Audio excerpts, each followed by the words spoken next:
It's been a year unlike any other. Business leaders have seen rapid changes in customer behavior and expectations, especially when it comes to digital. In the latest Digital Trends report for 2021, Adobe and eConsultancy found over the past 12 months that digital adoption at the customer level has accelerated significantly. What does that mean for organizations? My name is Simon Dale. I'm the Managing Director for Adobe in Southeast Asia, based in Singapore. And I'm joined today by Stefan Tornquist, Senior Vice President of Research and Online Learning at eConsultancy. Hello, Stefan. Hello, thanks for having me. We're here to discuss the findings of our 2021 Digital Trends report, explore how 2020 accelerated digital transformation, and discuss what's next for digital leaders. First of all, Stefan, I think it might be nice for the audience. What do you define as a digital leader? Well, in this piece of research, we had a very specific definition, which allowed us to compare and contrast. And so those were specifically organizations whose customer experience is technologically sophisticated, politically well aligned across the organization, and has quite a sophisticated data and information return function. Okay, and that actually makes a lot of sense. I think your point around politically aligned is certainly something which we experience out here in this part of the world, is getting everybody on the same page. So in the context of what you just sort of defined, what would you say would be the priority for people who want to be or want to continue being digital leaders in 2021? Well, I mean, there's so many things that we sort of proved in the hothouse of 2020 that maybe it makes sense to talk about that political alignment for a second, because we're never going to have a moment of leverage like the one we're in. Even, we found manufacturing companies, which have traditionally they've been laggards, but because they could afford to be, experiencing the same kind of digital customer upheaval that the CPG saw. So in this moment, whether it's somebody who's in marketing, experience, CIO, it depends on every company, who's got the ball and who's leading that team of rivals sometimes. But this is a moment where boards of directors, CXOs are absolutely, they see that their digital strategies probably weren't where they needed to be, and they weren't able to respond to the kinds of shifts that they saw over 2020 in the way that they wanted to. And so this is a moment not just to get so many things done, but to invest in what's going to be ongoing disruption. Even when this period is over, we have all of those customer disruptions on the horizon that we can't yet recognize. And there will never be a moment to say, all right, we're digital, we can stop now. Yes, of course. Yeah, transformation is not a one-time thing, right? So you've come up with a couple of points I'd like to dig a bit deeper on, particularly the data one. But before I get to that, do you see a lot of difference in maturity or practice of being a digital leader in a B2C versus a B2B kind of industry? Well, there are clusters of CX leaders who are by sector. So some of those might be B2B sectors, like high tech tends to be an earlier adopter and has moved towards a CX orientation earlier in the game. Many others are consumer sectors. But then within any sector, you've still got a bell curve of sophistication. Sometimes you have the sort of an artificially advanced company is one that has only been around for 5 or 10 years because they started digital first. So they might not have all of the components that a company that's sort of come to this and is already a market leader, but they have that advantage of being a digital native. And then you have very sophisticated companies in many respects that are so far flung and have so many pieces trying to work together that they're suffering from size. And they might have a component that is a CX leader, while others are laggards. Did that answer your question? Oh no, it did, and I think you touch again on the challenges of stakeholder engagement, right, in any transformation project, and how you get people aligned on something like this as well, which is still, I think, maturing in its understanding, which is what we're trying to help people with today. You just coming back to your point about data as well, and the importance of that in this digital leadership. You talked sort of a digital native company would have been built around data, but what about those companies, like you've mentioned some of the older high-tech ones or other industries that haven't really built a culture around data? What would you recommend for those kinds of organizations to become more leading in their digital practice? I mean, there are a lot of different ways of approaching that. Perhaps the simplest, and I don't want to sound this Adobe hosting this, I don't want to sound like well, you should get new technology, but I will say that when we look at some of the age-old problems that prevent companies from being, sort of nimble with their data, it's workflow, it's legacy technology. And when we look at companies that have a cloud layer, not necessarily, I mean, some of those digital natives have cloud only, so they started with a cloud platform. Great, well, that's good for them, but that doesn't reflect the reality for most companies that have, we acquired this company and we have 40 databases, across the region, and any number of point solutions that we've added to our marketing stack over the years. That's more the reality, right? It's this hybrid with a cloud layer over it to connect the pieces, join things up, and what we see with those is they're faster to insight, they're faster at integrating new technologies, and they're saving their people time. And everybody's too busy. Nobody's busier than marketers or the technologists that work with them. Yes, yeah, and I think you really made the point there that it is about technology, but it's also about people using that. And if we shift away from some of the technical points on getting your data right, at least getting it in a state that it's accessible, how would you say that marketers need to leverage that database? Well, one of the things that we looked at this year that I was really fascinated by is this. So we talk about customer empathy, or at least we have quite a lot in the last year. And most of that is kind of a, what's the polite way to put it? It's sort of, it's about what the company likes to pretend to care about. This was a year about pretending to care about things and genuinely caring about things. But where companies fall down is they tend to think of customer experience as a convenience play.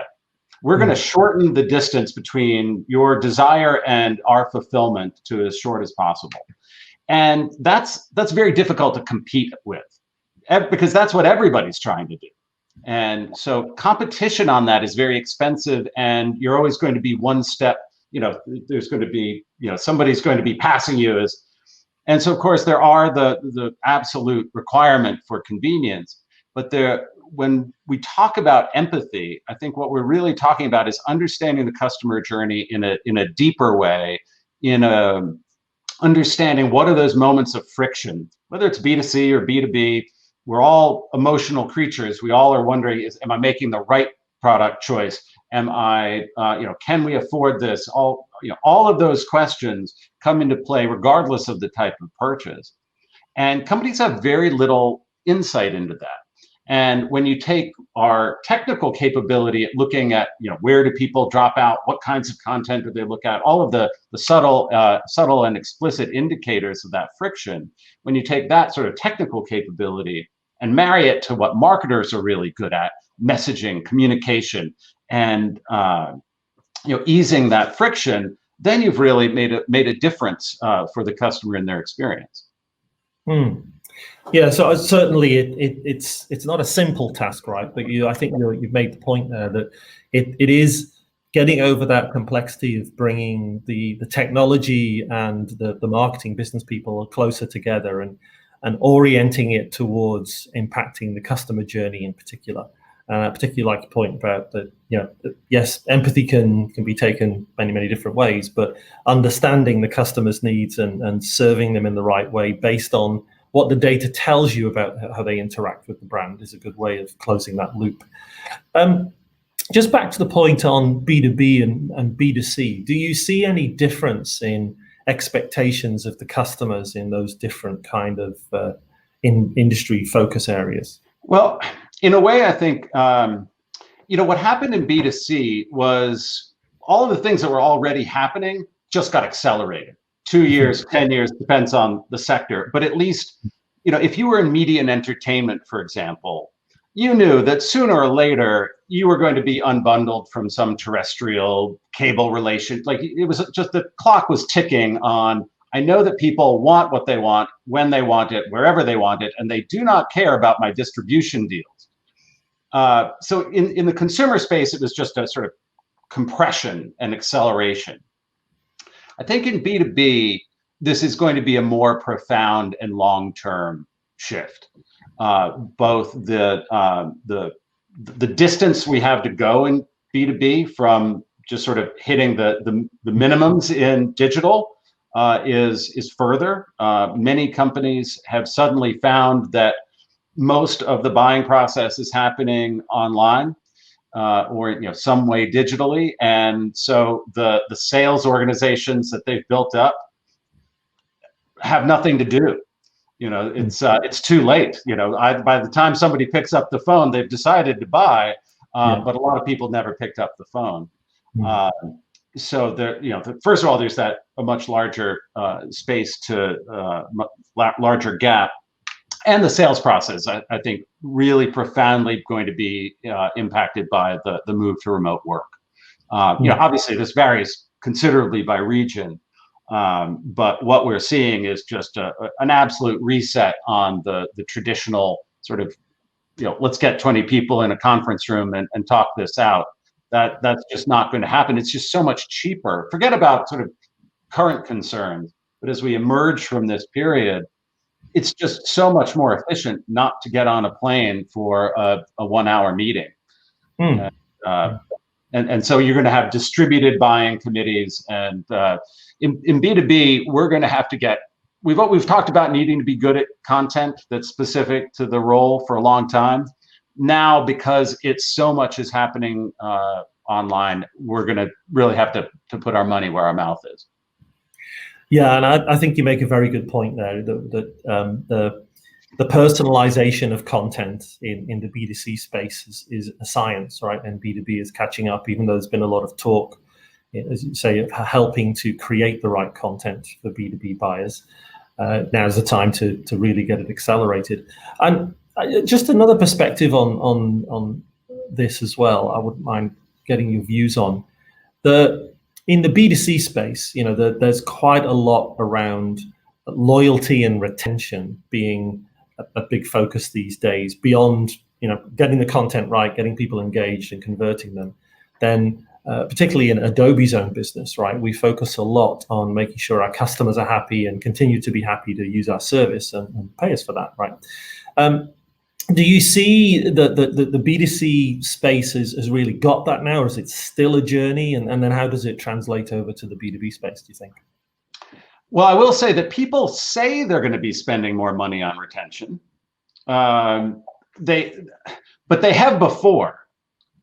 One of the challenges is, although everyone gets that customer lifetime value is the metric of sort of an experience-based approach, I just don't see that many organizations using it in the way they should as the absolute North Star of, and B2B, it's harder. Customer lifetime value in B2B is a tough nut. Yeah. But in B2C, it's relatively straightforward. And I think the investment in retention is more indirect. It's an investment in customer experience.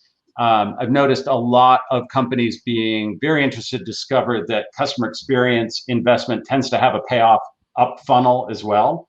because people talk about, oh, this is just great experience, and so it tends to help acquire as well as retain, and then you get kind of the benefit of retention. I mean, I will say it's like everything else. The sort of 80-20 rule applies. There was an agency component to this research, most of which never made it into the report, but we got thousands of agency folks who said, "What are your smartest clients doing right now?" And this was in the midst of things, and they said they're focusing on retention. And I think in this year where sort of there are so many stresses on the marketer and the experience organization, maintaining those good relationships, there's no better money you could spend than on that loyalty. But in part because our organizational structures are generally, we're still siloed, and it's like, hey, it's our job to get new leads. You guys retain everything, go forth and retain, but we get paid to do this. As long as our incentives are structured that way, there will still be a bit of an offset between how much money we spend to keep that customer base. And I think that's a very good point about incentives and how it gets alignment or not, right? Depending on where it is in the silo or if it crosses silos. I mean, certainly since I've been at Adobe, the evolution to making sure our incentives line up with retention has been pretty clear, right? And it's been very positive for the way we engage with our customers. So just one last question on this. The few things you've mentioned throughout, and particularly around the silos and the stakeholders and so on. If we look at sort of the next 12 months short-term focus areas for the CMO and the CIO, would you give them the same advice, or would you give them slightly different advice? And where do you think they should be partnering or not as we evolve in the next 12 months?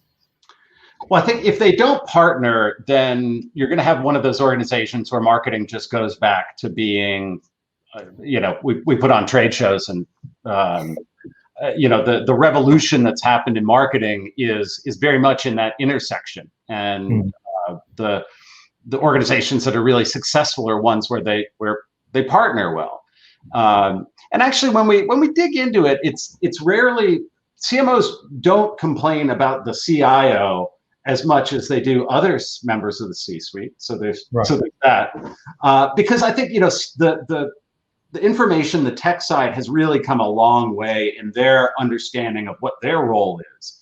Yes, it's security and privacy and all the rest of that, but their role in the customer experience is profound, and they need to understand the customer. And there's so many overlapping and complementary requirements that I think in general my advice would be the same. I mean, when marketing gets good at data, it's actually asking less of the rote routine stuff of the tech side. Like, oh, could you plug this in for us kind of stuff. And marketing needs to get beyond that.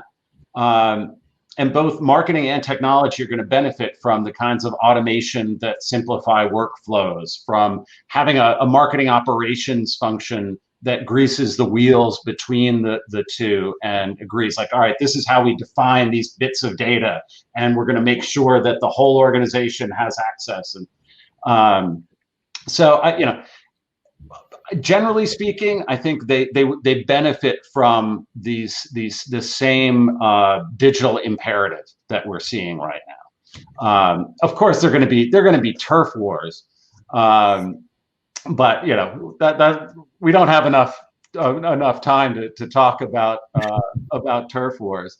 Indeed. I think in the closing statement for if you will is, normally people are desperately afraid of change, and whether they're sort of everyday contributors who are worried about their jobs, or people up the chain who are worried about, like, hey, is my whole group about to become obsolete, what have you. we talked about transformation. It's always easier to do a technological transformation than it is to get people to think differently. And right now we're in a moment where people are much more open to transformation than they've ever been, because they're very much concerned that they're not going to transform, they're not going to catch up. And so the CMO and the CIO both have this wind at their backs for making that change at the top level, but then also getting everybody in the middle on board. Stefan, I think you've really hit some very valid points there. Change management never goes away. It's a passionate topic of my own that I've studied and like to remind people, right, that it's a process. You need to manage it, and people, as much as process and systems, have to all be managed in the right way. And it's the habits need breaking and changing, and it's one of those things that we've all got to practice. But it's been great talking to you, Stefan. I really appreciate your thoughts on all the topics we've discussed. I think business leaders have got a very interesting future to look forward to over at least the next 12 months and beyond that. But just like to thank you very much for joining us today and sharing your thoughts, and I hope everybody enjoyed our chat. Thanks so much for having me.